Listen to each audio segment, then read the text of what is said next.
All right, we are live. So this is going to be a patron only episode. So if you're watching this, you better be a patron. Okay. Uh we're going to be covering some drama, but it's not just drama. I think this drama is very revealing. It's very eye-opening because it shows how I think it's very eye-opening to show how Islam affects people's decision making in their day-to-day life, right? So because and I think this is the best way to show it. Heidi, let me know if my audio is okay. Because, a lot of people don't understand the relationship between how Muslims, many people who were never Muslim or not religious, they either think like many of them think either religion has no influence in people's decision making, or the people who do, they just think like it's just like a robotic thing that you just read and you just follow. But it's very interesting to see, like in this drama between different Muslim YouTubers, how they use um how they try to justify what they're doing and how they think their method is the correct way by appealing to the Quran or Sunnah. All right, so this is pretty juicy. It's pretty entertaining, but at the same time, I think it's also educational. Right. So let me share the screen here. Let me know. Okay.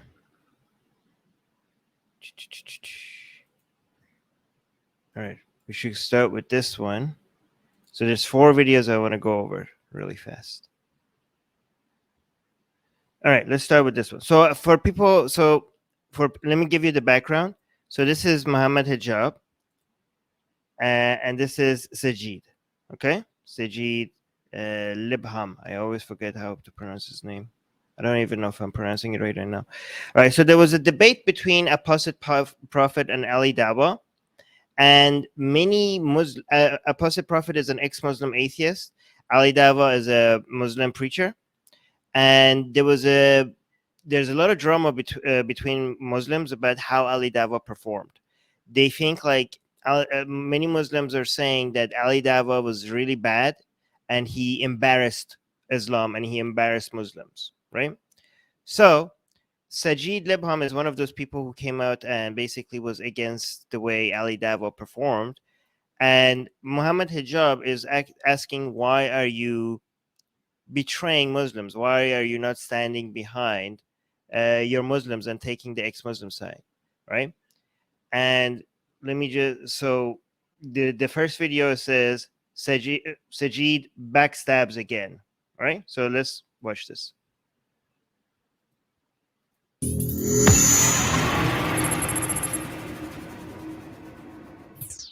Assalamu alaikum wa rahmatullah. Oh, I don't know if you have audio. How's the audio for this one? How are you guys doing? Well, welcome to another episode on SP Files. Well, today we're going to be speaking about a particularly opportunistic individual who has more content against Muslims than he does against enemies of Islam. Right. So he's saying Sajid makes more videos against Muslims than enemies of Islam. You have the audio of Muhammad Hijab. Is the level of Muhammad Hijab audio okay? And we're not talking about Shamsi or any of those individuals because, quite frankly, that doesn't really apply to them. We are talking about this man who's supposedly a graduate of Medina University. So he's a graduate of Medina University. That's very important. Okay.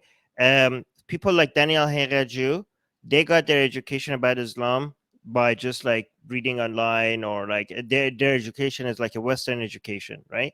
But Sajid, who is like a rising star right now in the Muslim, and like, because you have to understand, Muhammad Hijab is like famous, Ali Dawah is famous, right? Sajid, this guy is a rising star, right? And one of the things that he has going for him is that he was educated in Medina, which is like the city of Prophet Muhammad, right? This is the second holiest place in Islam. So his education, his understanding, like he went directly to the source. He's like a Muslim convert, but to make sure that he understands Islam properly, he didn't just rely on other people telling him about Islam. He went to Medina and he got educated right there. So that gives him a lot of credibility, right?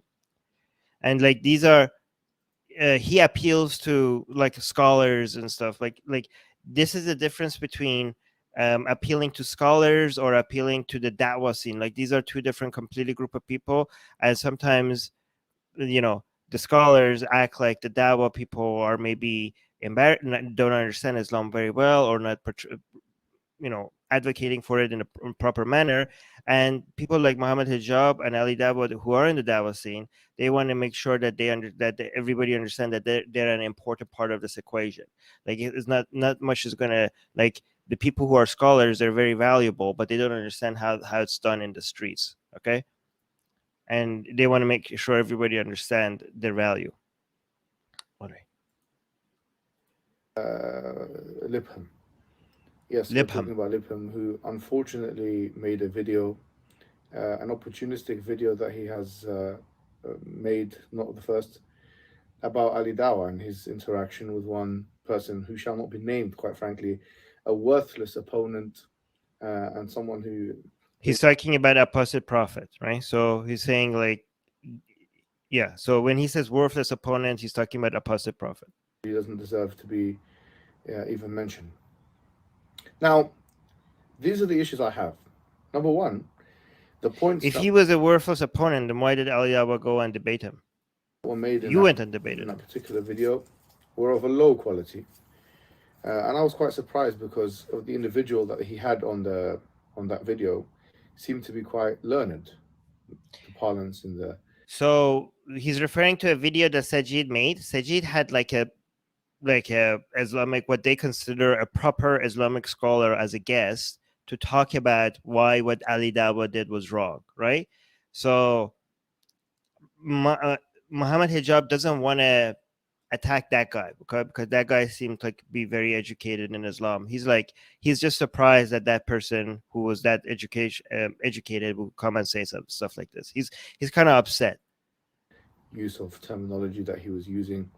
He seemed to be some kind of a graduate, maybe some kind of academic even, but he was making subpar points one after the other, to the point where he started talking about the legitimacy or lack thereof, in his opinion, of even using arguments for God's existence. And this is something which has been done to death now. Right. So, like, a lot of these people who are trying to be traditionalists, they're saying that we don't need to argue with ex-Muslims and atheists about the existence of God. Like, these are philosophical discussions that we shouldn't be having because this is philosophy. This is not Islam. And we should just basically be preaching Islam, preaching the Quran, right? Like we should tell people about the Sunnah and the Quran, and that's about it. Like we shouldn't be dwelling in philosophy, which is pretty interesting because that goes against the entire career of Muhammad Hijab and even somebody like Daniel Haqqaju, because they use philosophy as a way to maybe make their points, and they're against it. Somebody like Sajid thinks that this is not the tradition of Islam. He's attacked the people who make arguments for God's existence, said all kinds of things which is not really relevant. He even went as far as to say that the Quran doesn't have a single argument for God's existence, one verse, and he was embellishing the point, emphasizing the point.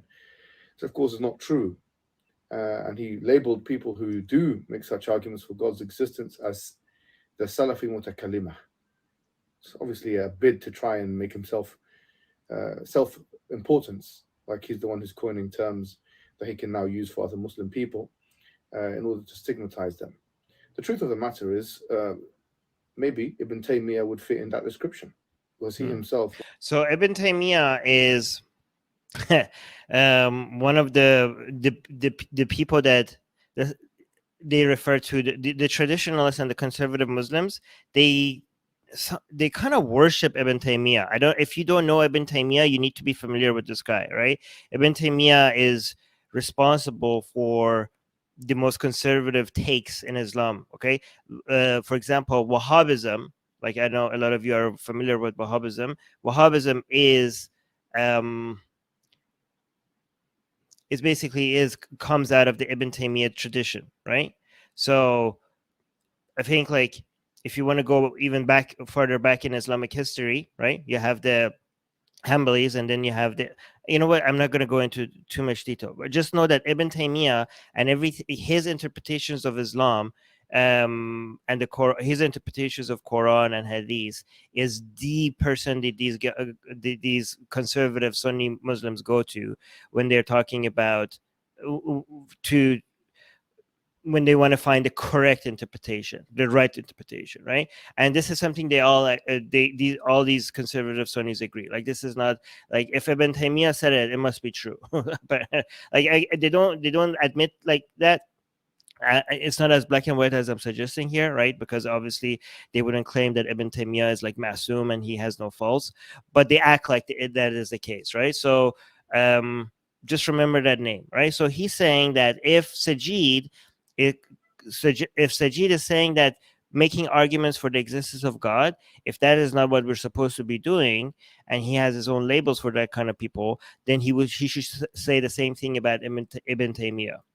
When talking about, by the way, Ibn Taymiyyah is responsible for Islamic radicalism, like Islamic terrorism, all these like the worst, most violent, most horrible, most like scary parts of even modern Islamic radicalism comes from appealing to an Ibn Taymiyyan interpretation of everything Islamic. Not that Islam by itself is any good, obviously it's not, but I just want to let you know that Ibn Taymiyyah just like takes the Quran and makes it clear that these violent interpretations are the correct interpretations, right? And he's very, very aggressive against anybody that wants to go slightly away from what he considers the true Islam to be. Like, so all these acts of terror and violence is justified using Ibn Taymiyyah's interpretation of the Quran and Hadith, right?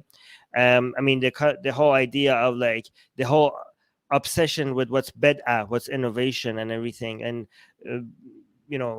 condemning it and criminalizing it and wanting to punish people who want to innovate out of what is supposed to be traditional Islam comes from Ibn Taymiyyah.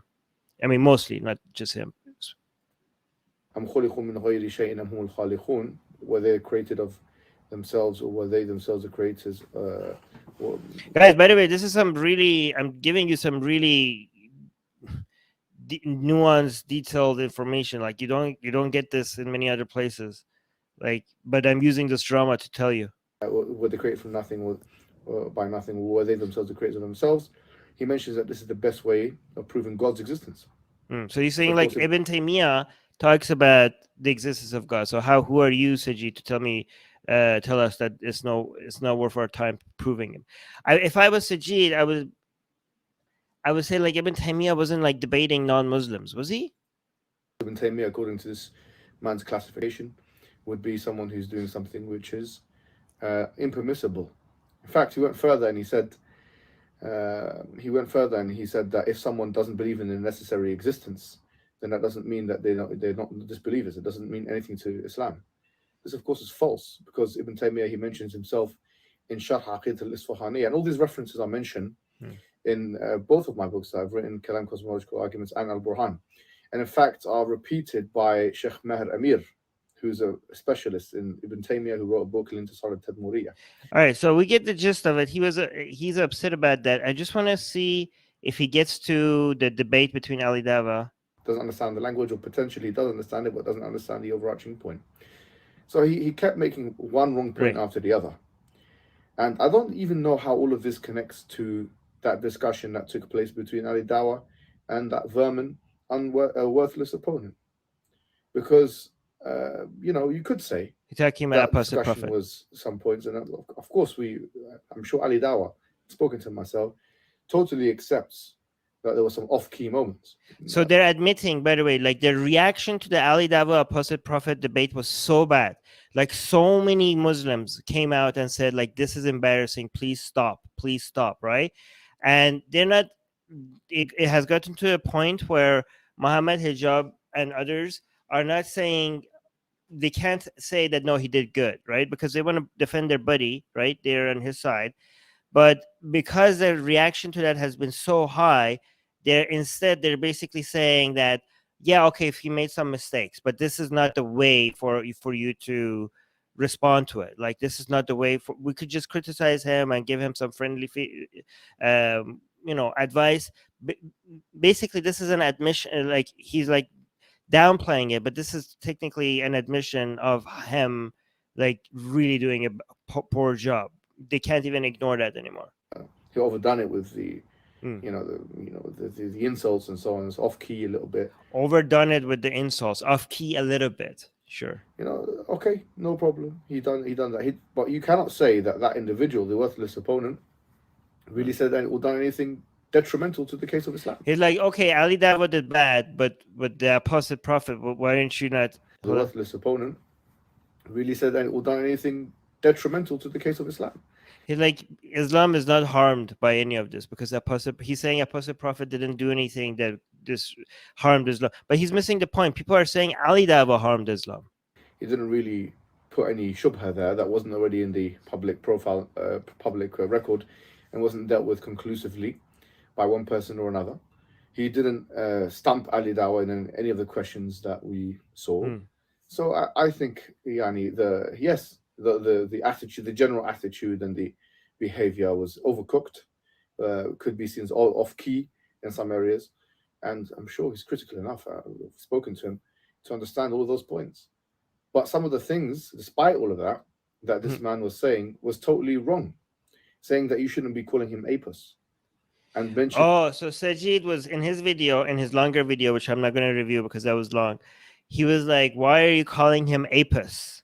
Like he shouldn't be doing that. Okay, which is interesting because Sajid is close to Daniel Hayraju, right? And Daniel Hayraju also calls Apostle Prophet apus. So I don't know if Sajid is calling out Muhammad Hijab and Ali Dawah for being too insulting to Apostle Prophet and calling him apus. How come Sajid has never come out and call out Daniel Hayraju for doing the same thing? ولا تسبوا الذين يدعون من دون الله فيسبوا الله عدوا بغير علم. The ayah that don't curse their gods because they'll curse Allah. But this guy was cursing already Allah and the Messenger. Oh, okay. So this is very interesting. He's referring to a Quranic verse that says, "Don't curse their gods because if you do that, you will encourage them to come and curse Allah." Right? So there is a Quranic verse that says, like, don't go and like make fun of like or ridicule other people's religions, because we want to make sure that we don't encourage anybody ridiculing Allah or Islam. And if you do that, you might be responsible for them then coming back and ridiculing Allah, and then you would have to pay the sin. You would be responsible for them insulting Allah, right? So apparently Sajid has appealed to that ayah, to that Quranic verse, to basically suggest that this is why you shouldn't be doing this.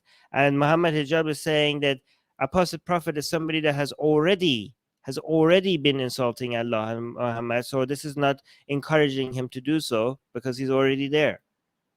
Does that make sense? It doesn't apply to him at all. This is qiyas ma wujud al-fariq. This analogy. Oh, qiyas? What? That's like a false. Instead of saying false analogy, he's saying qiyas. Qiyas means compare. Messenger. It doesn't apply to him at all. This is qiyas ma wujud al-fariq. Qiyas ma wujud al-fariq. Wow. This analogy. And this shows now the lack of criticality or understanding and assessment or analysis or ability of this individual who came on Sajid's program. Muhammad Hijab is somebody who likes to use both big words in English and also Arabic just to come across as somebody who's very academic. They're both opportunistic. And you can see the ghil, you can see the resentment. And even on the comments, some people are saying it's clear that you guys are doing this for emotional reasons. People are not stupid. And this is what I want to say. People are not stupid. The lay audiences are not stupid. People can see that you're jealous. I'm really sorry to say it that way. Okay, this is something that he shouldn't be doing. Muhammad Hijab is saying that Sajid is doing all of this because he's jealous of Muhammad Hijab's fame, Muhammad Hijab and Ali Dawah's fame. He keeps coming after Muhammad Hijab and Ali Dawah because they're bigger than him. They have a bigger audience size than him, and that's why they're jealous, right? This is not something you should be doing, because you are claiming that you know the incentives. You are claiming to be able to know people's minds. Like this is like if you're familiar at all with how proper way of going about doing this in the Islamic community is when you're talking about people's intentions or their thoughts, is you have to keep saying Allahu Alam. You have to keep saying like only Allah knows. You can't claim that you know what goes on inside someone else's mind. So this is not the proper, this is not very, this is not, not very Islam based on their standards. This is not a proper thing to do. Way. You're inspired and motivated by jealousy. I've got good evidence for this that I can't reveal for personal reasons. Oh my God. I can't go into, but we know you are jealous. We know you are doing this for clout. We know that you're doing this because let's be honest. We believe in iman. The iman. We believe that iman is a tasdiq bil janan, the heart, and then the lisan, and then the arkan, the body, the parts, and all that stuff. So you are a product of what you do continuously. If we look on Sajid's, I'm sorry to say, his YouTube channel and see the most viewed videos, unfortunately, he's realized a trend, which is that he's most relevant when he's attacking other Muslim people. Okay, so Sajid makes other videos about educating people about Islam a lot as well. So this is very unfair for Muhammad to say, right? Like he I think he has videos on I don't know, teaching people Arabic, teaching people about the fundamentals of Islam. Even though those videos don't get very much views at all, like, relative to his videos that is about Muhammad hijab and stuff, even though those videos don't help him that much, he still makes them, right? So it's not his fault that people, like, I think that would be an unfair criticism of him, because he spends a lot of time making those other videos, even though not many people like them. The fact that more people watch these videos I think it's beyond his control. And if we continually praise or reward him as the Muslim community for doing that, he becomes a so he's Muhammad Hijab is trying to get it so that less people go watch Sajid. I don't know. I mean, how Muhammad Hijab must know that this never works. Like, this has never worked. Like, when you tell people, when you go make videos and tell people to stop watching somebody, this only increases their profile. More people would be interested in watching them. I mean, I've seen this so many times when large content creators, they may put up a video and ask their audience to stop watching somebody else so that to reduce their popularity. That has never worked, right? You're just increasing more, interest. serious liability for the dawah. And I get it. Yeah, some things that Ali does, or that I do, or that he will do, or that anyone does, must be called to account, and there must be internal screening. So he's saying, like, he wants to claim, like, now he's trying to say, like, oh, it's not, I do accept criticism, it's just not the Sajid way is not the right way to criticize us. That's what he's trying. Like, he wants to be like, you could come after us, you could criticize us, but Sajid's way is because of jealousy, and he's doing it in an improper way. He's like, he's creating a division between the Muslim community. Critical program, of course, there has to, and there is that. We 100% believe in that. In fact, Ali Dawah has came and seen us today, and we had a very prolonged conversation with him, talking about what he can improve for next time, what all these things. It's happening. Some people within the community account him and account me, account Sabur Ahmed, account all of those du'at, speaking here from the UK perspective. But the lambasting approach where you try and do isqat, try and take somebody out, is different to try and improving a product. We know the difference. The people know the difference. And I will say finally about this, that there was a point where he's talking about philosophy, or that the discussion about philosophy and using philosophy in dawah. We've spoken about this at length. You can look at our videos on SP Files and my videos even on my own channel about what we mean by philosophy and why it's valid or whatever in certain contexts. Yeah, this is the fact that they're using philosophy. If you go back to Islamic tradition, a lot of people have, I mean, Ibn Taymiyyah, the person that these people technically worship, his career was a major part of his career was going after philosophers and Sufis, right?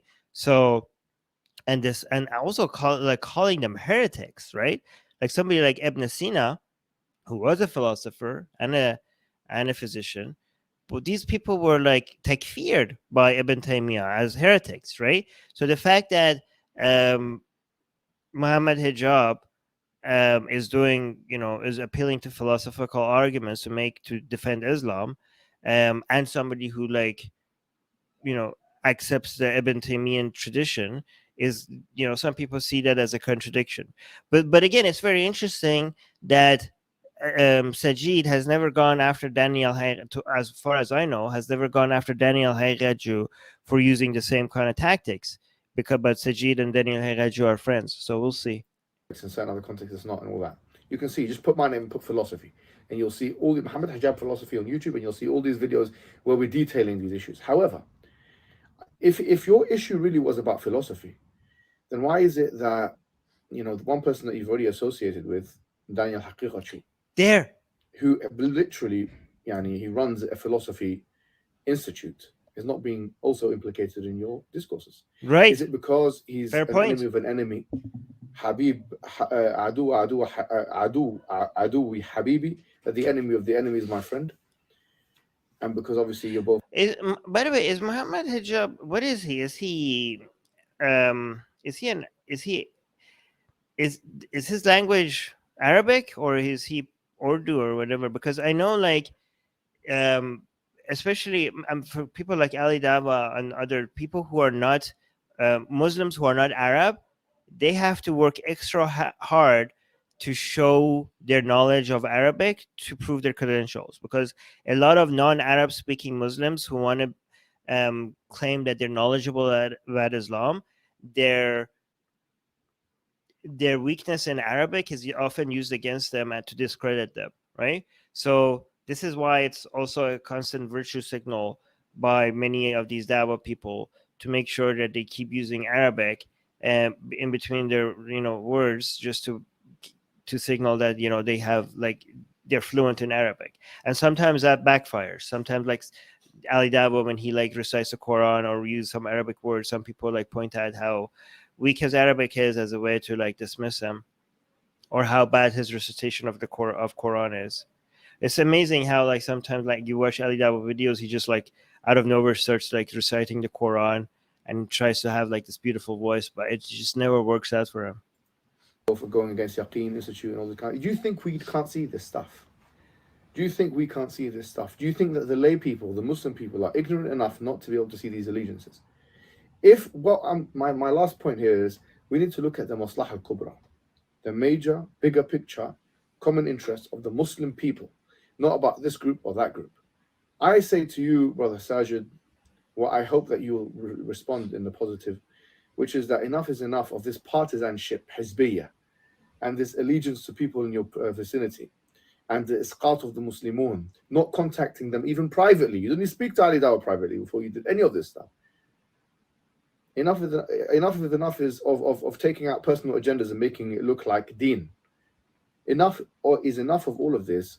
Why don't we come to ard musharaka, a common ground, and we speak about the issues you find are problematic, and at the end of it we agree. I mean, quite frankly, he's been making some videos recently, some comments, and I'll make this point as well, about YouTube ads. He said that YouTube ads, you shouldn't be using YouTube ads because it has haram things. Now YouTube has put, so look at the logic. He's saying YouTube ads have haram aspects, so therefore you're not allowed to put YouTube ads on. Itlaqan. There's no maslaha mafsada, there's no looking at the good and bad and weighing up. Okay, that's the position. He made that clear. I don't know if that's exactly what he said. But now YouTube has imposed a policy where everybody has to, the adverts are going to be there whether you enable them or not. So on that logic, if putting YouTube ads is haram in all circumstances, then you putting your videos up is haram, because there's no maslaha mafsada. So delete your channel. Therefore, right, you should take your whole channel down. Oh my God. But now we see, subhanAllah, life forces you to be pragmatic. Life forces you to be pragmatic. You're still putting up videos, knowing full well that YouTube can put up videos of gambling and alcohol. But you are acting, sorry to say, sanctimoniously about other brothers that were putting up videos on YouTube, saying that they shouldn't put it up because, of this, that, and the other, and Allah provide. The same thing can be said of you now. Get off YouTube. Go into another platform where videos are no longer a thing. YouTube's not the only social. All right, let's go to Sajid. He's being like, he's trying to, okay, let's see Sajid. So now Sajid responds to that. Hold on, let me see what D is saying in the live chat. D is saying it's weird how they tie the language to the to the religion so much. I've never heard a Christian dismiss someone just because they don't know Aramaic.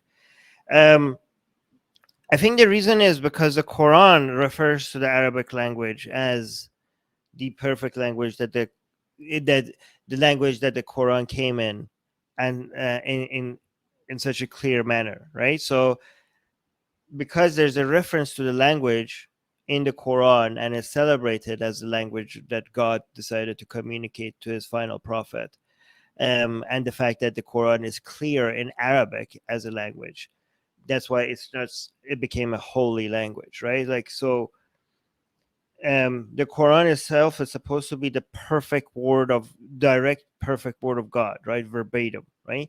And the fact that it came in Arabic means that this is a holy language. This was a language created specifically to communicate God's word, so and also because the Quran itself is independent from time and space, and it existed with God through all time. It's the uncreated word of God. It's the only thing in the universe that hasn't been created. It existed with God before even Muhammad, like before like independent from it being revealed to Muhammad. I wouldn't say before, but it's independent from time, so there is no before.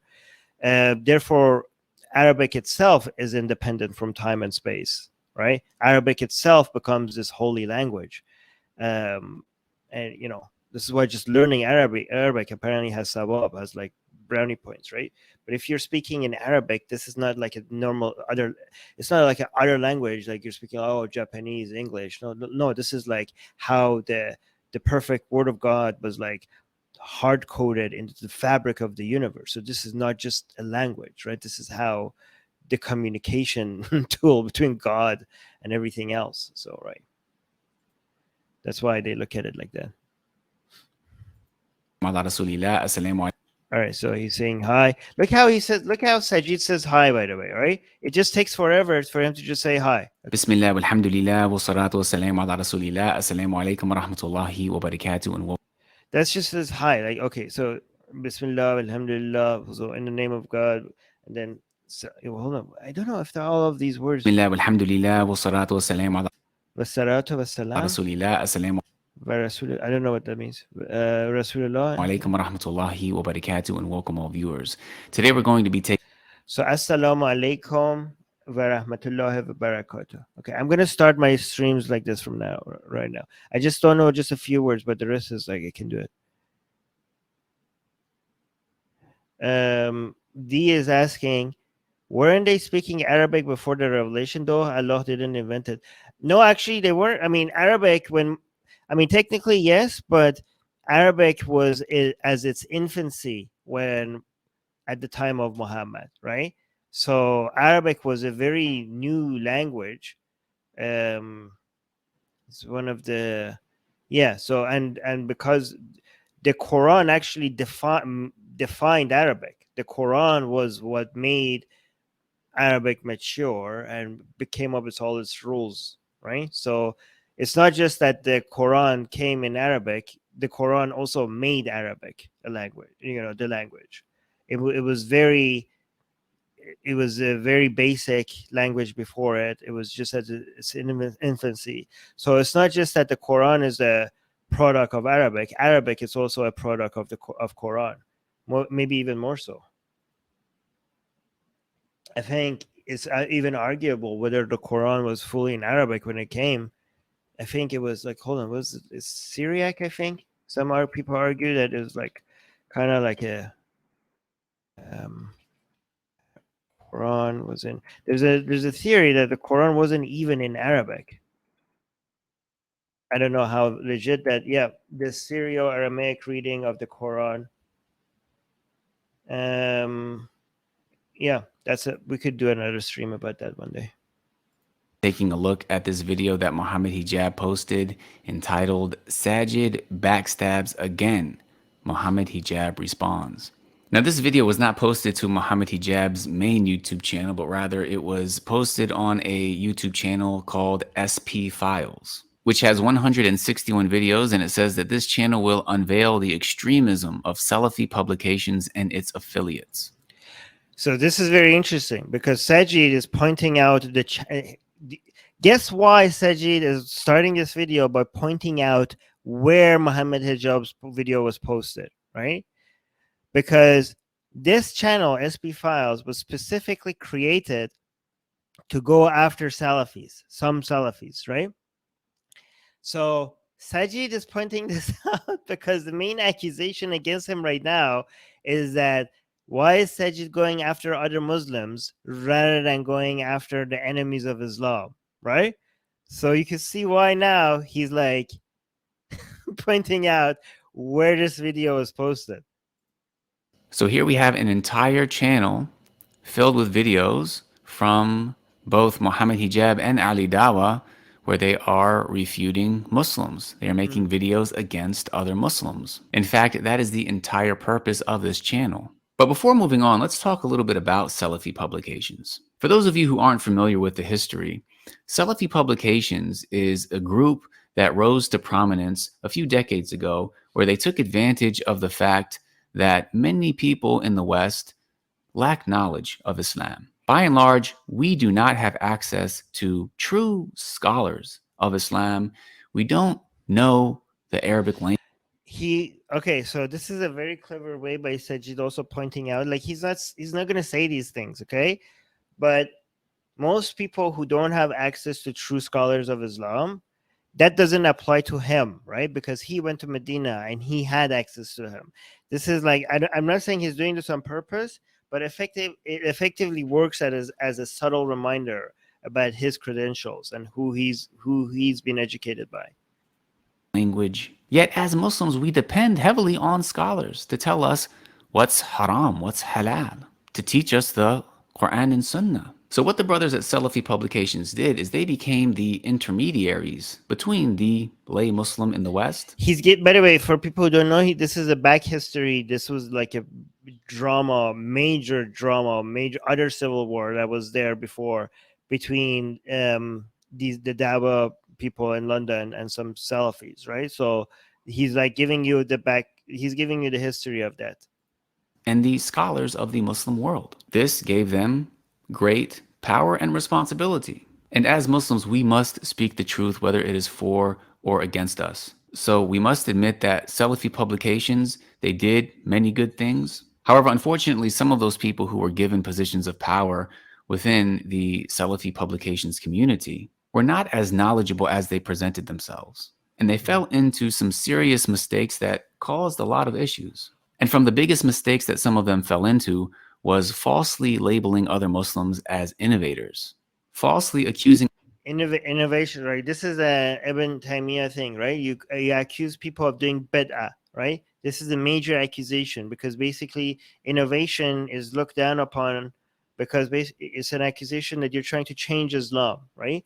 And these guys, you have to understand that these accusations of bid'ah or innovation are on such small minor things based on our standards that it's like if you go look at those drama and see what the issues were, these are very, very I mean, they see it as very big, but I think a lot of people, if you go into the details, you see it as something very minor based on our standards, which is very interesting because if you are familiar with how all of these discussions happen under, you will realize how stupid it is for people like, I don't know, Majid Nawaz that came with the hopes of changing the foundations of everything, where even the slightest amount of changes is considered like people will left and right getting accusations of bid'ah or innovation, right? So the people like Majid Nawaz who come and say like, oh, let's change, like it's like a tree. Like these people are like saying, oh, this is not the same tree because this leaf is like slightly brown rather than green, like, so it's not the same tree. But like Majid Nawaz was trying to cut down the tree, like change the tree from the roots, and obviously that is not something that these Muslim conservatives would ever appreciate. But at the same time, Majid Nawaz was somebody who was trying to appeal, who was saying that his ways would appeal to people who are supposed to be the most conservative, which is like, I mean, if anybody knows anything about how any of this works, they would have automatically known that he would have been completely laughed at and dismissed from all of this.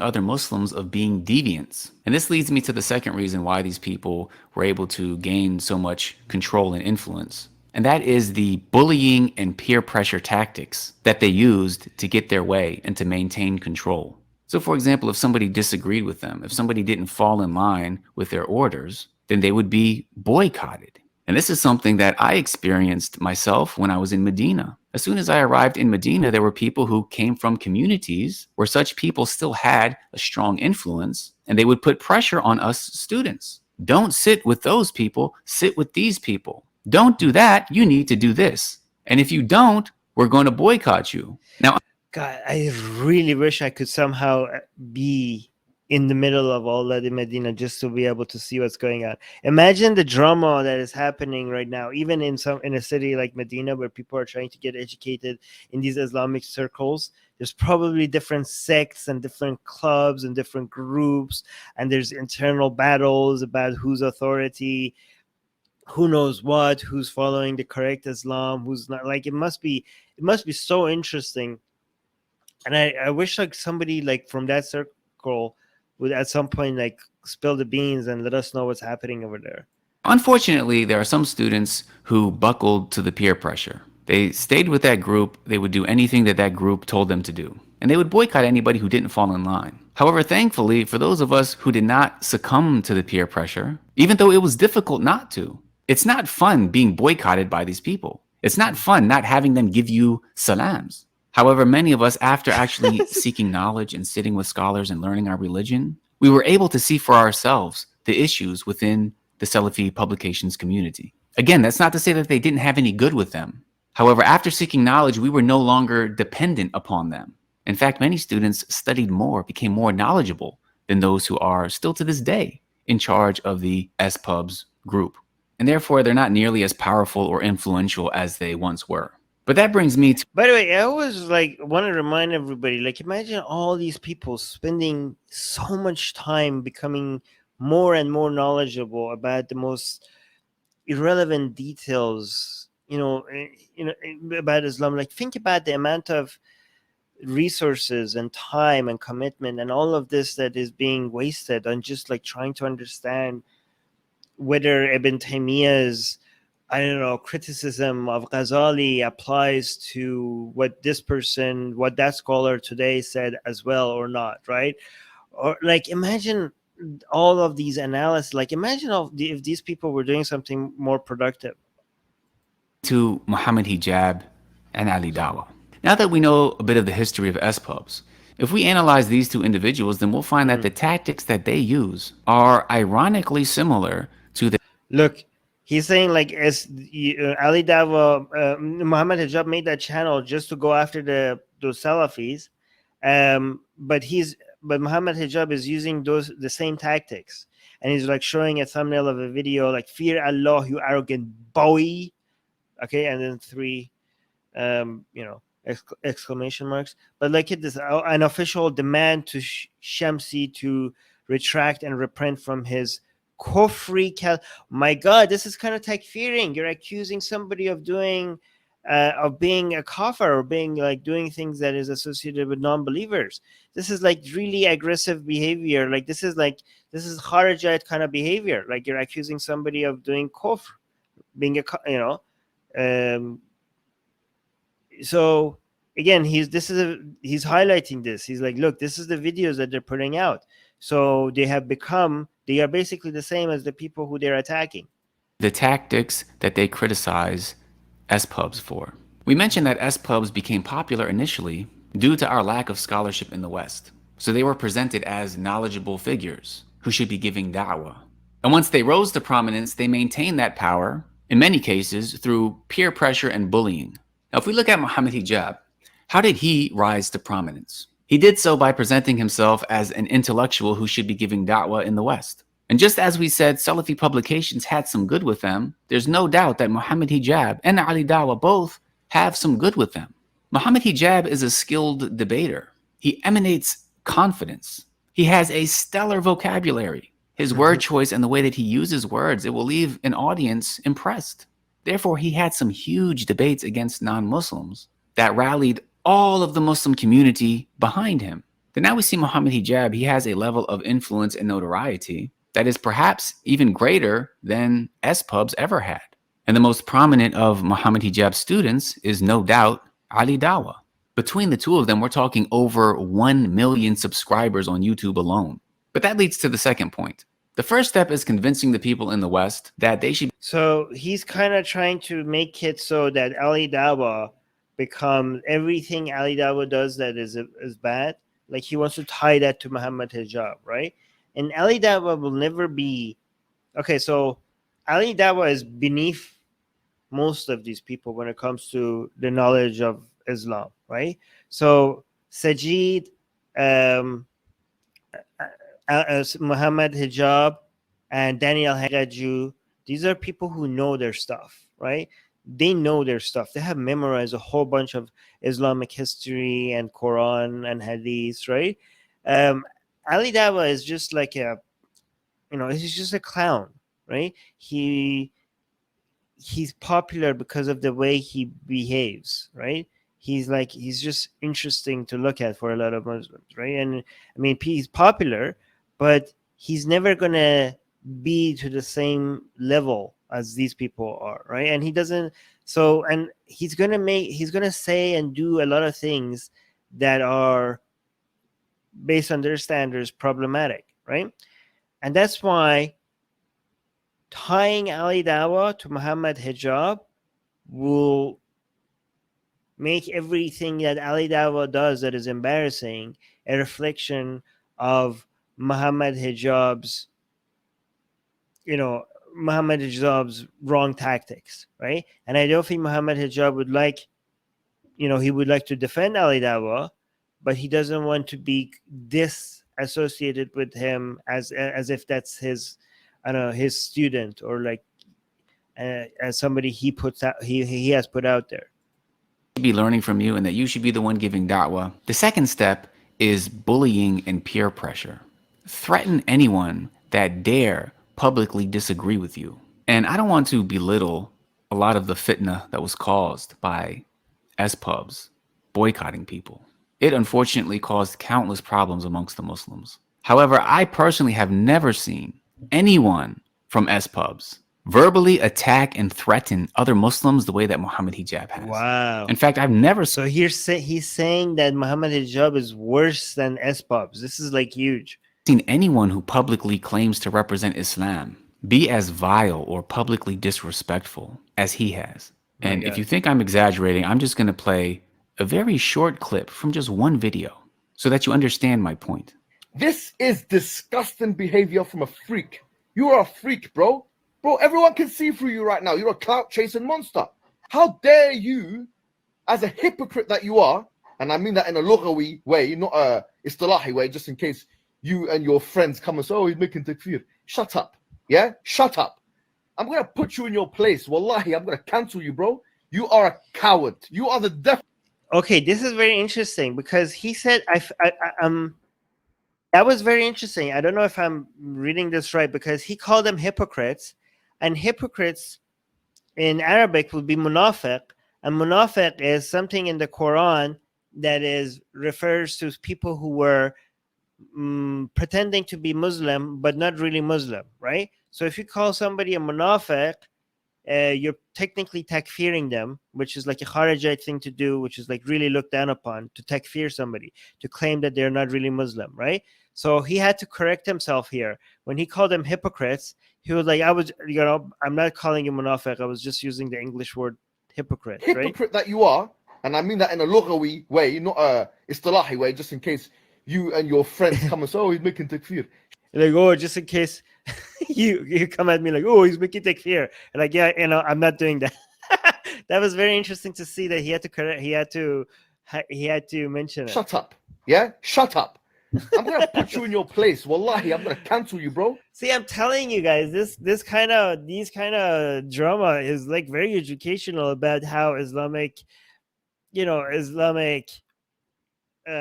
references are used in modern times among these people. You are a coward. You are the definition of a walking definition of a coward. I'm telling you that straight. I don't care what people say. So now that you understand the tactics of presenting yourself as an authority, and then severely bullying anybody who publicly disagrees with you. Let's finally take a look at this video that Muhammad Hijab posted yesterday. And keep in mind, this is why more people don't call out Muhammad Hijab, because they don't want to have to deal with this sort of behavior. Just like people would fall in line with the orders. Oh, so he's like more people would have called him out, but he's not. So he's indirectly considering himself brave, right? He's not saying it, but he's like saying that other people would be intimidated, calling Muhammad Hijab out, but not Sajid. Of S-pubs because they didn't want to have to deal with being boycotted and all the drama that came as a result. So many people will not speak out against Muhammad Hijab, even though they see the severely problematic aspects of his da'wah. They won't say anything because they don't want to have to deal with what comes as a result. So Abdurrahman of Knowledge North and I, we recorded a video entitled Debate Disaster, Ali Dawah vs. Apostate Prophet Reaction. Now, this debate that happened between Ali Dawah and AP was a clear manifestation of Muhammad Hijab's da'wah. Ali Dawah is clearly Muhammad Hijab's student. He's clearly This is very interesting. He really wants to, like, Sajid wants to go after Muhammad Hijab more than he wants to go after Ali Dawah, right? So this is why he wants to be like connecting Ali Dawah to Muhammad Hijab. It's like clearly this is like Muhammad Hijab's doing. trying to imitate Muhammad Hijab. Now, not Okay. only Hijab student, he's clearly trying to imitate Muhammad Hijab. Now, not only was this debate truly embarrassing, but it has Wow, this is like saying Ali Dawah sees Muhammad Hijab as a role model, trying to imitate him. This is so cool. trying to imitate Muhammad Hijab. Now, not only was this debate truly embarrassing, but it has over 200,000 views. The fact that this disaster of a debate happened publicly in front of so many people meant that it needed to be addressed publicly. Not only that, but this isn't a one-time thing. This is a pattern of behavior. And not only that, maybe if Ali Dawah came out and him and his team apologized, they showed some sort of remorse, some sort of humility and embarrassment, then Abdurrahman and I wouldn't have posted that video. But instead, Ali Dawah doubled down, tripled down, quadrupled down, tried to present himself as this victor. To the victors, the spoils. Look at the guys. I don't know if you saw that debate. This is what happened in the middle of the debate. He had this prepared ahead of time. He had somebody feed him grapes while Apostle Prophet was talking. I don't know why he was doing that. I think in his mind it looked really badass. But look, look at him. He's referring him to himself as like to the victor, the spoils, and then look at this #king. Oh my, it's so cringe. He's referring to himself as the king because he was like, he planned this ahead of time in his head for this to happen, and now he's posting a picture of it, like he's quote tweeting it himself, and he said, "Oh my god, it's so cringe," and he pinned it. Oh my god, it's a pinned tweet. As if he did something praiseworthy. And his team, the people around him, were as this. But guys, the backlash to this was huge. Like, I think he's like, so many people came out and told him that this was embarrassing. So many Muslims. Victor, as if he did something praiseworthy. And his team, the people around him, were applauding him, talking about how glad they were that he humiliated his opponent. So therefore, Abdurrahman and I, we posted the video. And if you listen to the video, then inshallah, you'll find that it is knowledge-based. But because we dared not fall in line with the orders of people like Muhammad Hijab and Ali Dawah, the bullying began. Ali Dawah immediately takes to Twitter and says, and as Oh, wow. Okay, so usual, the super Salafis, Sajid Lippum, backstabbing us again, LOL. That's why we free ourselves from them time and time again. Yeah, they free themselves from them time and time again, yet they employ the exact same tactics. Just like people within the S-pubs. Wait, what about the rest of the tweet? Okay, so, and as usual, the super Salafis, Sajid backstabbing us again, LOL. So this is so stupid. Like, Ali thinks like nobody can criticize, any Muslim criticizing them, it would be backstabbing. Like, yeah, whatever you do, people should take your side. That's why we free ourselves from them time and time again. I mean, if you free yourself once from them, then why you wouldn't need to free yourself again from them. The fact that you need to free yourself again from them, that means you haven't freed yourself from them. They even defend apostate prophet. They're saying they even defend apostate prophet. That's he's not the reason Muslims get attacked.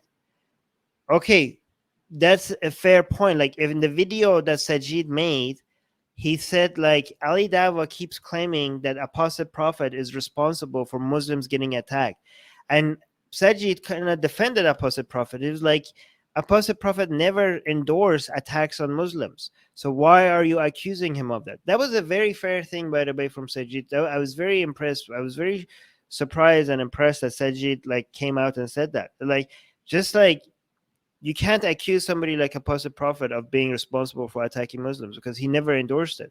And Ali is like saying like he's like he thinks that that's ridiculous that he's defending Apostle Prophet like that. And then he says, we will take their points against me and see if it's against the Sunnah. Oh my God. Why is he not reading the second part? This is even more damning. He's claiming that okay. No, actually, I don't know if I'm reading this right. Is he claiming that what Ali does is the Sunnah, or is he saying that he will double check and see what he's doing, what Ali is doing against the Sunnah or not? Okay, that's not clear. This is why you need proper, punctuation. That's why we free ourselves from them time and time again. Yeah, they free themselves from them time and time again, yet they employ the exact same tactics. Just like people within the S-Pubs camp would label others as innovators. Ali Dawah labels them super Salafis. Muhammad Hijab took to Twitter saying, Dawah Muslim YouTubers who spend more time attacking other Muslim YouTubers than even the enemies of Islam should be unfollowed. It doesn't take a psychoanalyst to realize what kind of emotions they are most probably motivated by. Oh my God, this is very rich. Again, he's probably going to point to the fact that Muhammad Hijab has a channel completely dedicated to going after Salafis. He also said it is a clear mark of religious hypocrisy to consistently show more animosity to believers than enemies of Islam. At Sajid Lipum. Okay, again, animosity. Like Sajid could come and say like, no, I care about the Muslims. That's why I'm trying to save them from you. Dawah YouTubers market themselves as mashaykh or students of knowledge and try to act as policemen for the rest of the dawah. These same sheikhs wouldn't be able to hold down a 10-minute conversation in the Arabic language and would struggle to read Quran. Look at this. Oh my God. They're going after, I told you guys, they're going to go after the Arabic, like they're how fluent in Arabic they are. Okay. I don't know how fluent Sajid is in Arabic, but it's an easy way to attack converts because Sajid is obviously a convert.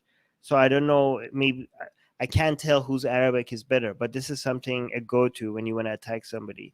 You basically attack their skills. By the way, this is so amazing. Like the way that they keep going after each other's credentials or their knowledge of Islam or how fluent they are in Arabic as a way to attack each other. I cannot, like, could you imagine the creator of the universe, Allah, if he was the creator of the universe or that was his standards, like for you to, like whose like degree of scholarship is better? Like this is not like you wouldn't think like how wrong or right somebody is would be dependent on these would be the metrics, right? You would think like Islam would be a religion that is just so accessible to just everybody, like no matter their level of education. Like is your relationship with God, does it require scholarship? Does it require you knowing, being completely fluent in a language that is not your mother tongue, right? Are these the hurdles that you have to go through to be able to have to be able to understand, to have a close connection to your creator? Like, I mean, it just seemed like, I don't know, these are the same people who want to be like acting like their standards are completely different from the Western world, but these are again this appeal to higher knowledge or academia or scholarship this is not from Islam. This is from the modern world. This is from the non-Islamic world.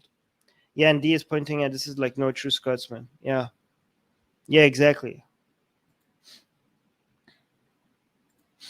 So you see how low the bar is? Because Muhammad Hijab can have a 10-minute conversation in Arabic, because he might not struggle as much as other people in reading the Quran. He's Other people, you mean you? Like I thought Sajid's Arabic would be really good because he studied in Medina. I mean, I don't know. I mean, maybe it's not that good. Maybe like if you listen, I can't tell because I don't, speak Arabic. But I was maybe suspect because Sajid is a convert. When he speaks Arabic, maybe you can tell that this is not his mother language or not. Where is Muhammad Hijab? Is that what Muhammad is? Muhammad Hijab? Where is he? Does anybody? No, hold on. Muhammad Hijab. I think. Is he Arab? Is he an Arab? I don't know. Anyways, maybe that's what he's using against him. So I don't know why Sajid is not referring to himself here. Maybe some other people. Like, is he referring, because Muhammad Hijab was specifically talking about him. Is he trying to not admit that his Arabic is not as good? Hold on. He's more qualified because Muhammad Hijab can have a 10-minute conversation in Arabic, because he might not struggle as much as other people. Struggle as much as other people. But he was clearly referring to you. Why are you not saying struggle as much as me? Are you trying to not admit to your audience that your Arabic is not as good? In reading the Quran, he's more qualified to police the rest of the da'wah. Speaking of spending time attacking other Muslim youth. Yeah, it's very rich, by the way, for Muhammad Hijab to be like Sajid is policing everybody in the dawah scene. But Muhammad Hijab does that as well. So this is very hypocritical of him. YouTubers. Let's take a look at this video that Muhammad Hijab posted to the SP Files YouTube channel, which is completely dedicated to refuting other Muslims. The title is Sajid Backstabs Again. Muhammad Hijab Responds. Oh my God, look at this. They have a picture of him with the stab. There's a stabby picture here. Oh my God. So I'm being labeled as a backstabber. It's being implied that I'm two-faced, that I act as... Oh, they're being a two-faced. So there's one picture of him with an angel wing on the right. And there's a picture of him looking like badass, but also like with the stabby. So this is a good Sajid and bad Sajid. Though I'm this well-wisher with the angel wings. But in reality, I'm an evil backstabber. This is so funny. I'm glad Sajid is like describing the thumbnail for us. All right, so I want to really analyze this video. Oh, so D is saying, I think he has Egyptian roots. Okay, so his mother tongue could be both English and Arabic. That would, if that is the case, if he has Egyptian roots and if he has grown in a household that speaks Arabic as well, that would make it a lot easier for Muhammad Hijab to go after everybody. Okay, because that is a major advantage that Muhammad Hijab would have over other people, telling them that they're not good enough, right? Because you have to understand only 20% of Muslims are Arabs, right? So given that if you are trying to claim that you're more knowledgeable than others, if you're very fluent in Arabic, that is a much easier sell in the Muslim community, in the Ummah. Because it's important, just like we understand the tactics that certain people from S-pubs, for example, used, we also need to be able to detect when people like Muhammad Hijab and Ali Dawah use the same tactics. Well, today we're going to be speaking about a particularly opportunistic individual who has more content against Muslims than he does against enemies of Islam. We are talking about this man who's supposedly a graduate of Medina University. We already saw this. Now, it's very important to not get distracted with this confident persona that he has. He speaks with such authority that many people will just assume that he knows what he's talking about. However, if you just think a bit critically about what it is that he's saying, you'll find that he is making foundational blunders. So, number one, he's claiming that I'm opportunistic. So if somebody makes a refutation video, does that mean they're opportunistic? Does it mean that they are willing to compromise their moral integrity just to get some views? No, it doesn't apply to me, just like it doesn't apply to him. I'm not going to say that just because he jumps on an opportunity to refute somebody or debate somebody, that he's being opportunistic. Allah knows best why he does what he does. I'm not here. See, I told you this is the proper way of doing it. Like when it comes to guessing why people do what they do, you're supposed to say Allah knows best. Or if you want to like be more like, you know, brag about your Arabic. Well, I mean, everybody said like if you want to be, you have to say the way I've seen a lot of people do it. They say the Arabic version and then they translate it to English as well. They say Allahu Alam or Allah knows best, right? But this is what you're supposed to do when you're talking about other people's intentions. So Here to judge his intentions. What we can deal with is people's actions, and we can analyze those actions. So like Sajid is very careful about just criticizing actions without guessing the intentions. Actions according to the Quran and Sunnah. Now, the second blunder he makes is that he's saying it's not his judgment, right? He's like, we just refer to the Quran and Sunnah, so we don't judge people's intentions because that Allah is the only one who could like judge people's intentions. We only judge their actions, and if we judge people's actions, we only judge them based on the standard of the Quran and Sunnah. It's not our own judgment, right? We don't do that ourselves.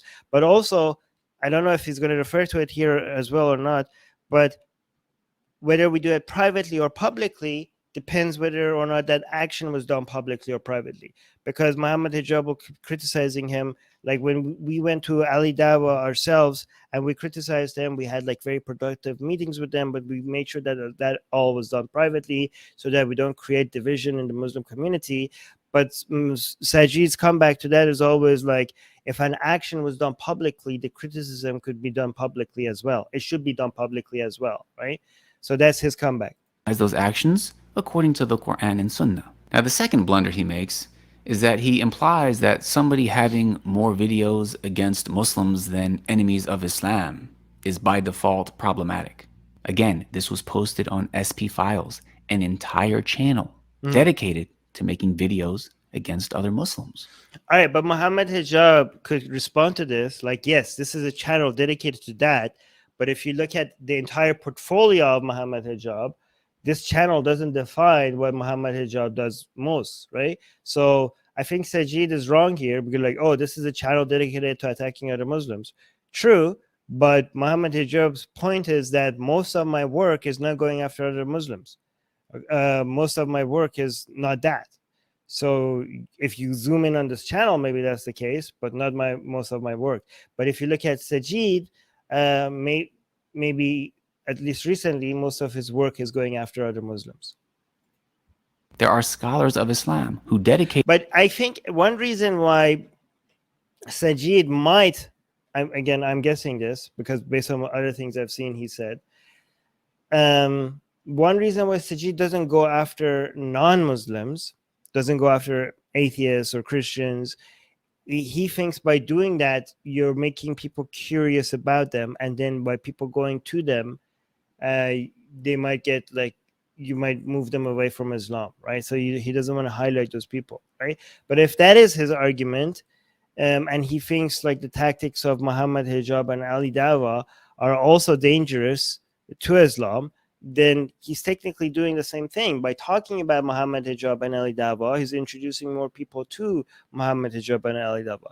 So I don't know how consistent Sajid is becoming here. Dedicated their lives to refuting other Muslims.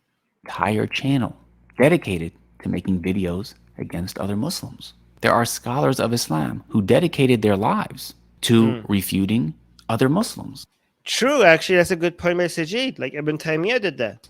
That in and of itself is not necessarily a problem. What you have to do is you have to analyze those refutations with knowledge according to the Quran and Sunnah. Thirdly, he said that I am supposedly a graduate of Medina University. Now, you know what? Did he say supposedly? I missed that. Did he say supposedly? Wow, that's a major. If he said supposedly, I missed it. I should have paid more attention. That's a major detail that I missed. So if Muhammad Hijab said supposedly, that's a huge accusation. Alhamdulillah, it's because Allah subhanahu wa ta'ala blessed me to live and study in the city of the Prophet ﷺ for over 8 years that I'm not fooled by some of these personalities in the West. That's huge, by the way. That's huge for like, okay, so I mean, I don't know if Muhammad Hijab's Arabic is better, but if you studied Islam in Medina, in the city of the Prophet for 8 years, like there's like that is major, you know, your credibility just goes through the roof. Yeah. to try to present Wait, so I don't know here. D is saying Libham doesn't want to plant seeds of doubt. It is interesting how afraid they are of doubts. Yeah, exactly. This is why I don't know if he will ever speak to like an ex-Muslim or atheist. They basically, they also think that most Muslims shouldn't even be watching these debates or listening to non-Muslims. They think it's irresponsible. They think like Muslims should just like, I mean, they don't see this as like something that they're ashamed of. They do agree. They do think that Muslims should live in a bubble, like not get exposed to not expose themselves to any ideas contradictory to Islam. He thinks that most Muslims shouldn't do that. He thinks that the only Muslims that should go into war with ideological war with non-Muslims, or to expose themselves to these ideas that are not Islamic, should be Muslims who are very, very, very well versed in Islam. They have to, like, basically the way they see it is that you can't go to war unless your castle has really, really tall walls, right? You have to, if you're not very versed in Islam, and then you go listen to somebody like Apostle Prophet, or I don't know, non-Muslims, then they're going to seem intelligent, and you because you don't have a good rebuttal, and then because you're not very good at defending Islam, it's more likely that you're going to leave Islam, or you're going to doubt Islam, right? He says, like, they think like unless you're one of those people that is very, very educated with Islam, just stay away from anybody who speaks against Islam. And just don't expose yourself to them. And also, they don't want to be responsible for exposing Muslims to these contradictory ideas. Yeah, I think he thinks, like, they might even think, I don't know if this is true or not, that if they introduce somebody to Apostle Prophet who's not very well versed in Islam, and they seem like or to any other non-Muslim, and because of that they lose their religion, they're technically somewhat responsible for that, right? So that's why they don't want to be responsible for that sin. present themselves as knowledgeable. I've spent over 8 years sitting with scholars, studying Islam. I was able to see for years how scholars and students of knowledge conduct themselves, how they behave, what they call to, what foundational principles they build their Islam upon. And the sad part is that I know millions of Muslims in the West will never have that opportunity. However, I do feel like it is a responsibility for me to do what I can to give people a glimpse, to help them not be misled simply due to the fact that they don't know any better. So he sees himself as a window to all these Western Muslims that will never have the blessings of of an Islamic education in Medina. He's like, let me give you a glimpse into that world. He sees himself as a window like that, right? Simply trusting people who have, for whatever reason, become popular. It does come across a little bit like he's like, why would you trust this guy where you could use me? I'm not saying he's saying that, but it comes across like that. Like, guys, I am the person who's been exposed to the proper way of being educated about Islam. These are just clowns. These are just people who are like bullies. The issues I have. Number one, the points that were made in that particular video were of a low quality. He was making subpar points one after the other. So the reality of the specific points that he's trying to criticize and belittle will be dealt with in another video, inshallah. The Salafi Mutakallimah. Can't wait. It's obviously a bid to try and make himself self-importance, like he's the one who's coining terms that he can now use for other Muslim people in order to stigmatize them. So he claims that Abdul Rahman is coining this term for self-importance and in order to stigmatize other Muslims. Meanwhile, this is being posted to a channel called SP Files, where people such as myself are being labeled super Salafis to be stigmatized. I'm not part of SPubs. I've never been part of SPubs. In fact, I have many videos on my channel against SPubs. Yet just because we criticized Ali Dawa Now this label is carelessly slapped upon us in order for us to be stigmatized. I don't understand how he doesn't see how everything he's saying applies to him. So That's very true. Like, he doesn't see that Muhammad Hijab is doing the exact same thing that he's accusing Sajid of. the man who was making one subpar point after the other, who Sajid had on his podcast. His name is Abdurrahman of Knowledge North. The least you can do is remember his name. His name is Abdurrahman of Knowledge North. Because he doesn't know. So he's like, it's very interesting because he brought a scholar in his previous video, Sajid Abdul Rahman. He brought Abdul Rahman to criticize what Ali Dawah did. And Muhammad Hijab is like criticizing him, and he's not even referring to him by his name. I don't know if it's because Muhammad Hijab forgot his name, or is it because he doesn't want to call him out because he is a proper scholar by their standards. Not understand the language of the people of Aqid of the past, of the people who wrote the philosophers or whoever made the Kalimeen. Doesn't understand the language, or potentially does understand it, but doesn't understand the overarching point. Muhammad Hijab doesn't even know his name. Why does he think he knows Abdurrahman's level of knowledge? And how quick is he to speak about him on this public platform, labeling him as ignorant? We'll see the reality of these accusations, inshallah. I'm sure Ali Dawah, spoken to myself, totally accepts that there were some off-key moments. You know, okay, no problem. Yes, the attitude, the general attitude and the behavior was overcooked. MashaAllah, like I said, Muhammad Hijab, you got to give it to him. He has an extensive vocabulary. Now, what words did he choose to describe Ali Dawah's debate as? Off-key, overcooked. Well, if you agree that there were issues, then why not just take the advice that we gave in the video? Why start personally attacking us? And mind you, again, Ali Dawah did not show any sort of remorse for his behavior. In fact, he was doing the opposite. He was gloating. And the people around him were celebrating and promoting this as some sort of victory. This happened in front of over 200,000 people. Why can't the reality of what he did be presented in public? Well, it can be, and it was. And this shows now the lack of criticality or understanding and assessment or analysis or ability of this individual who came on Sajid's program, because they're both opportunistic. And you can see. So he doesn't even know Abdurrahman's name, but he's calling him opportunistic, saying that he doesn't understand. He lacks criticality, understanding and assessment, or analysis or ability. Again, we'll see, inshallah. You can see the ghil, you can see the resentment. And even on the comments, some people are saying it's clear that you guys are doing this for emotional reasons. People are not stupid. Now, this is pretty interesting because if we're going to start using YouTube comments as proofs, then I'd like to share some YouTube comments myself. Oh my God. All right. So here are some comments under the debate disaster video in question. I like how.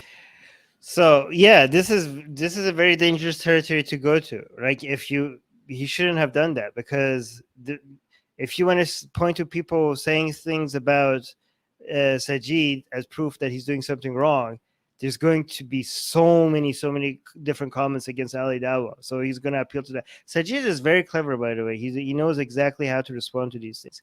This is like I don't know. This is kind of this is why every time Muhammad Hijab and Sajid go against each other at the beginning, Muhammad Hijab pretends like this is like over for Sajid and he's going to basically bury him.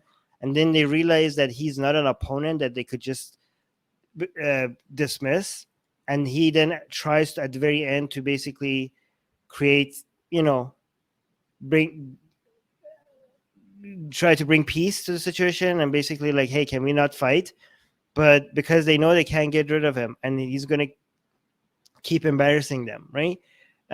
Because he's like, his tactics are so like, he knows exactly what he's doing. He's very, very like, look at the timing of exactly. He was just waiting for him to do that. And now he's going like, okay, well, let me use your own comments against you, right? He's very professional at what he does. So he's like, okay, let's read this comment. How you sound respectful. So here are some comments under the debate disaster video in question. I like how you sound respectful. I don't believe in Islam, but for real, this is the best I've seen on YouTube of Muslims. The only takeaway from the debate was that Islam will be wiped out with time if this is the type of people that represent it. Anyways, you guys have a lot to do in this sincere spirit, and it has to be really fast. Maybe good luck. Sajid Lipum, from the bottom of my heart, thank you for making a video like this. This has opened my eyes to... Okay, so he's showing comments that actually approve his methods. So many things.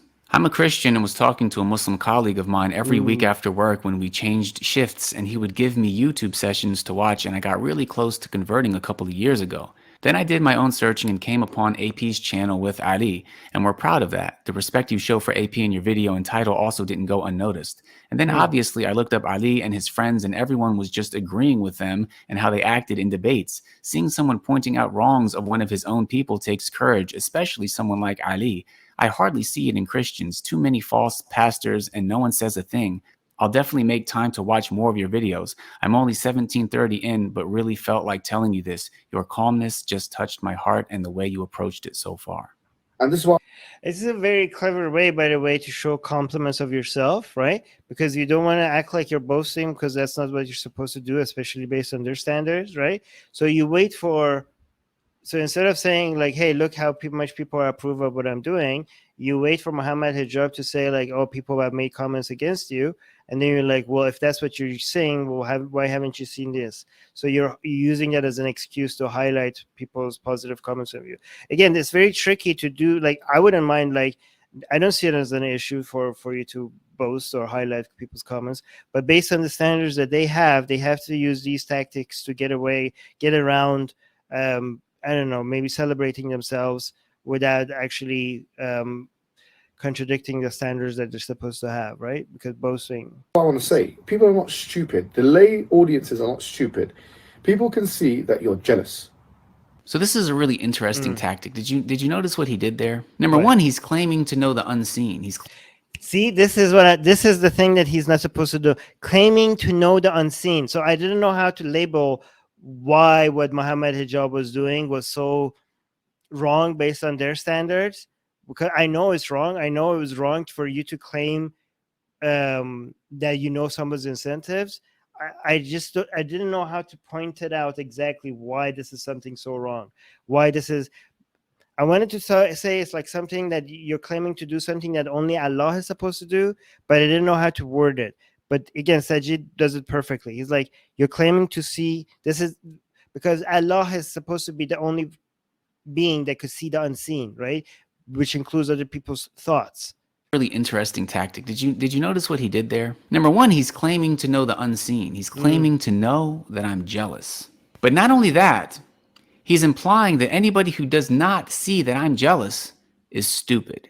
You see, one very strong tactic that Muhammad Hijab utilizes is this idea that he knows what's going on. He's intelligent. Just trust him. If he says that I'm jealous, just believe him. And if you don't agree, then the implications are that you're stupid. I'm really sorry to say it that way. You're inspired and you know, by the way, he doesn't even have to say it. A lot of people will already associate that with like acting like you can do something that only Allah is supposed to do, you know, without mentioning the word Allah, right? When you accuse Muhammad Hijab of claiming that he knows he knows the unseen, because that is already associated with something that Allah can do, the negativity, the taboo side of claiming that this being a very, you know, a claim that Muhammad Hijab shouldn't be making, is already, the implications are already there without mentioning Allah, because people are familiar with the word, you know, familiar with Allah, with the idea that Allah is supposed to be the person who sees. These are very clever. Like, I don't know if I can explain this very well, but these are like mentioning something without actually mentioning it. You know what I mean? Like, or causing certain feelings that Muslims have, causing some negative feelings or positive feelings without actually directly touching upon something. You bring those feelings, you know. So you only will know how this works if you're familiar with the background or the different attitudes people have over different things, right? So I'm trying to introduce that here to you by mentioning, like, you know, by mentioning them, but it takes a while for you to become familiar with all of them. motivated by jealousy. I've got good evidence for this that I can't reveal for personal reasons. I can't go into, but we know you are jealous. We know you are doing this for clout. We know that you're doing this because, let's be honest. So he somehow knows the unseen, that I am inspired and motivated by jealousy. and he has good evidence of this. Trust him. He has good evidence of this, but he can't show it to you. But trust him. If we look on Sajid's, I'm sorry to say, his YouTube channel and see the most viewed videos, unfortunately, he's realized the trend, which is that he's most relevant when he's attacking other Muslim people. Did I Muhammad Hijab? Did that happen? Were you there? Do you have knowledge of the unseen? Don't you see how this applies to you and Ali? This is why he keeps repeating that. You know, do you have knowledge? This is like, I think the 4th time or 5th time that he mentioned, do you have knowledge of the unseen? Again, that's a major reference. Dawah? Have you guys never... Hold on, let me see if I could pull up knowledge of... Yeah. Only Allah has knowledge of the unseen. Yeah, this is like the unknown or hidden. Allah... See, he's not mentioning this, but this is what he's referring to. Al-Ghaib. One second. See, this is very clever tactics, right? Like if you look at this. This is Al-Ghaib. Al-Ghaib is the unseen, right? So he's not mentioning this, but this is what he's referring to. So in the Islamic context, Al-Ghaib refers to transcendental or divine secrets. It is mentioned in 60 different places in the Quran. In 6 different forms. It has 3 primary meanings, right? So look at, for example, like this is the Quran 13:9, the Surah 13, Ayah 9, saying the unknown or hidden. Allah is knower of the unseen and the witness, the grand, the exalted, right? So this is, you know, this is what Sajid is referring to without mentioning it, right? But this is very, think about how clever this is, right? So Muhammad Hijab is saying, like, we know you're jealous, and Sajid, without directly mentioning it, is claiming that Muhammad Hijab is claiming that he has powers that only Allah is supposed to have. You see the tactics being used here? You see how clever this is? He didn't say it, but he kind of did. Displayed any sort of behavior that could be indicative of trying to get views on YouTube? Now, I wouldn't claim to know. Because again, like if you've never been a Muslim, you wouldn't know why Sajid like 5 or 6 times kept on saying, "Do you have knowledge of the unseen?" Like using those specific words, right? What's in your heart or what's in Ali Dawah's heart. I wouldn't claim that you guys are clout chasers, that you're compromising your deen for the sake of views, that you're opportunistic, and deen means religion, and that you would compromise your morality for popularity or money or anything like that. I would not make those accusations, because why you do what you do is between you and Allah subhanahu wa ta'ala. But as for your actions, that's what we'll discuss, and discuss them according to the Quran and Sunnah. And if we continually praise or reward him as the Muslim community for doing that, he becomes a serious liability for the da'wah. I'm so shocked that he does not see how this applies to him. A liability for the da'wah. I really do not want to take a bunch of clips of Muhammad Hijab's behavior over the years. For him to talk about somebody else being a liability for the da'wah if they are left to continue unchecked. It's hard for me to even believe what I'm hearing. The irony is staggering. You know what the enemies of Islam say about Muhammad Hijab and Ali Dawah? They say, I hope that these guys continue to represent Islam because they do such a terrible job of representing it that it makes our jobs easy. And I get it. Yeah, some things that Ali does or that I do or that... That's true. That's true, by the way. We do claim that. Hold on, I missed it because Susanna came The here. irony is staggering. You know what the enemies of Islam say about Muhammad Hijab and Ali Dawah? They say, I hope that these guys continue to represent Islam. Yes. Because they do such a terrible job of representing it. So he's listening to non-Muslims as well. He knows that we said that. I mean, we are right? So he's warning Muslims that they are actually the main...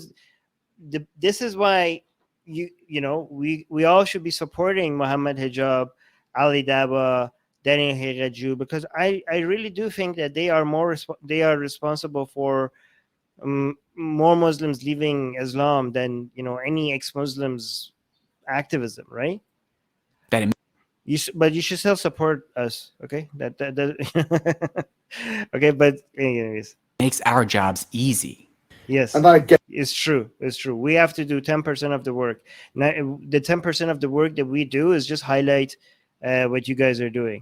it. Yeah, some things that Ali does, or that I do, or that he will do, or that anyone does, must be called to account, and there must be internal screening, critical program. Of course, there has to, and there is that. We 100% believe in that.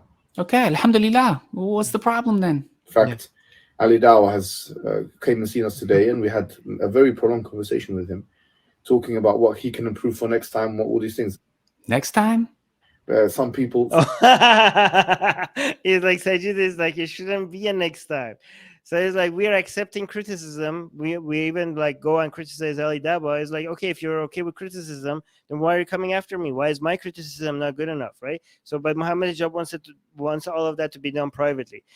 It's so funny. It's like, so next time there's debate, like Sajid is like thinks that there shouldn't be a next time. Ali Daba shouldn't be doing these debates. talking about what he can improve for next time, what all these things. Next time? Look at his face.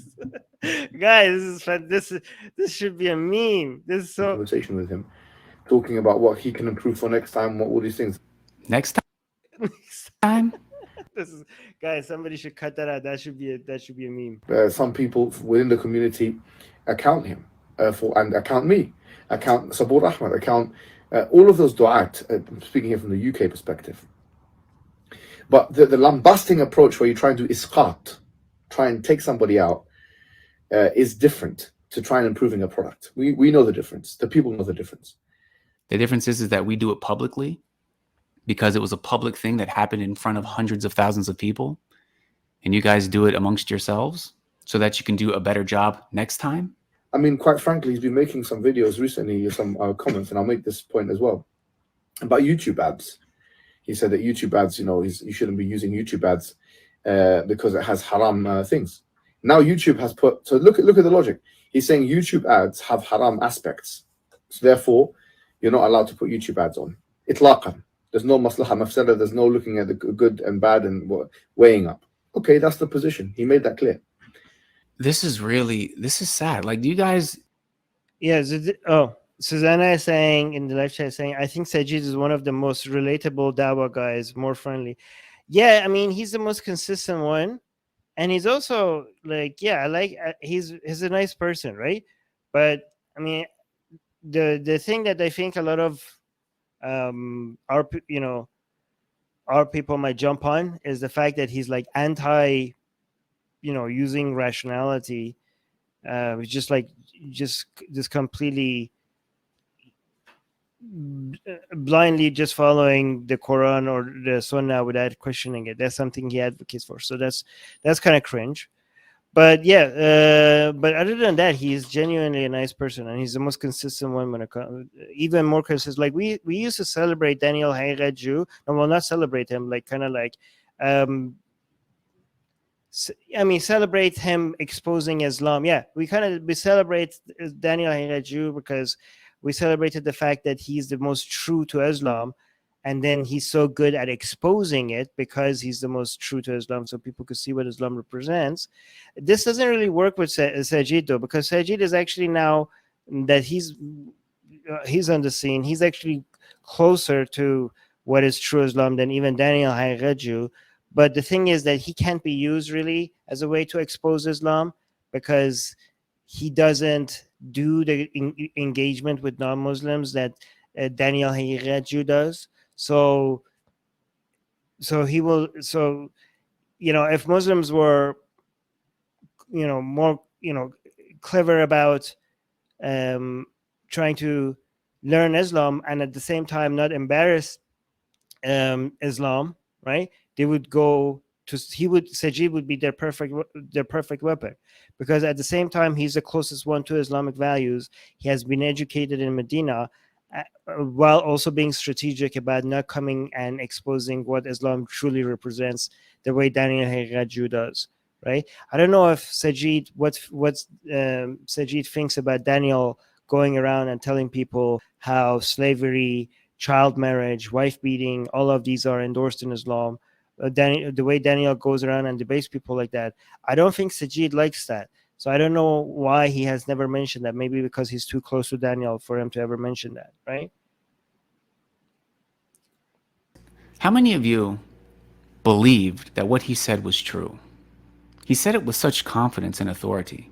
I'm sure I actually didn't believe that. Remember when I first played that part of the clip, when he talked about Sajid saying that he's against having any ads on your YouTube videos because the ads are haram or whatever. If I had to bet money on it, I would say that Muhammad Hijab was because I don't know what exactly Sajid had said, but if I had to bet, I would say Muhammad Hijab was misrepresenting Sajid. a lot of people assume that what he said. Again, like guys, like Muhammad Hijab is not a good person. Like, it's obvious that he's not a good person. Ali Dawa is not a good person. I'm not saying this because they're like Muslim preachers, okay? There are many Muslim preachers who are good people, but it's very hard to argue again, that it's very hard to argue that these are good people. Like, people, if you're anybody who's genuine and being honest, they know Ali Dawa and Muhammad Hijab are not people who you consider good, all right? And also Daniel Hegaju, like, these are not good people, right? But as much as I'm against Sajid's what Sajid is preaching and Islam, Sajid comes across as a genuinely good person, right? Maybe I'm wrong about this, but that's how he comes across, right? Yeah, so Susanna is saying, yes, they take joy out of denigrating and belittling people. Yes, they do. But Sajid doesn't give us the same impression, right?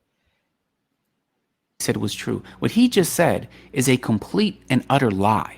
I never said that no matter what, running YouTube ads on your YouTube channel is completely haram. You don't weigh the pros and cons. You don't approach the situation with wisdom and analyze it, but rather it's just completely haram. He says that I made this clear.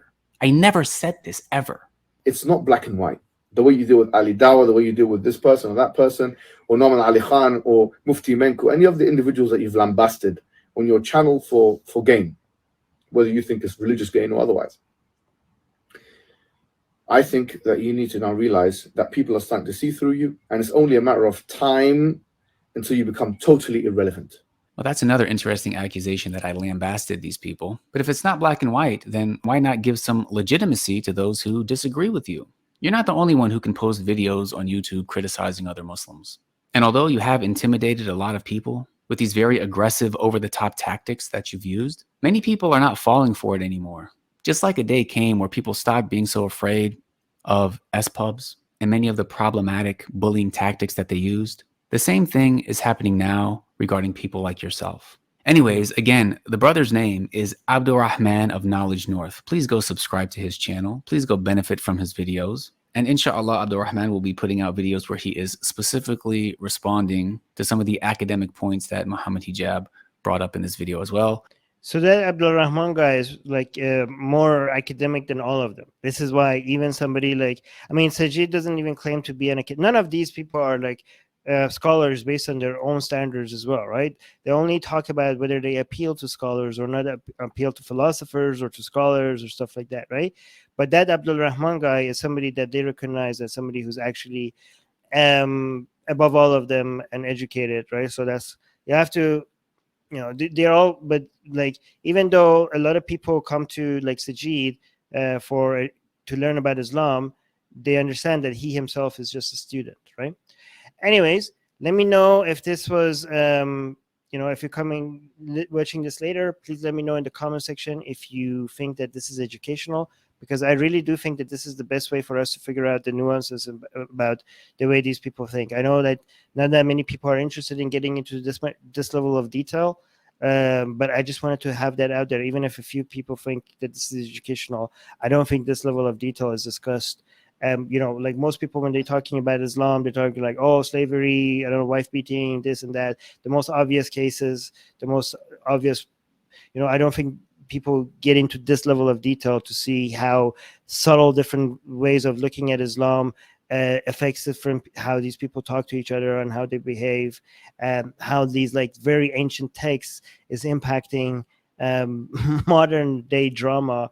I think it's very interesting, and having a better understanding about the complex ways of how religion affects people's speech and behavior, I think it's very helpful for us to have a better understanding of how to talk about it, and how to address it. Because I think even a lot of people, anti-religious people, they have very simplistic takes about the way they understand religion affects people's behavior, right?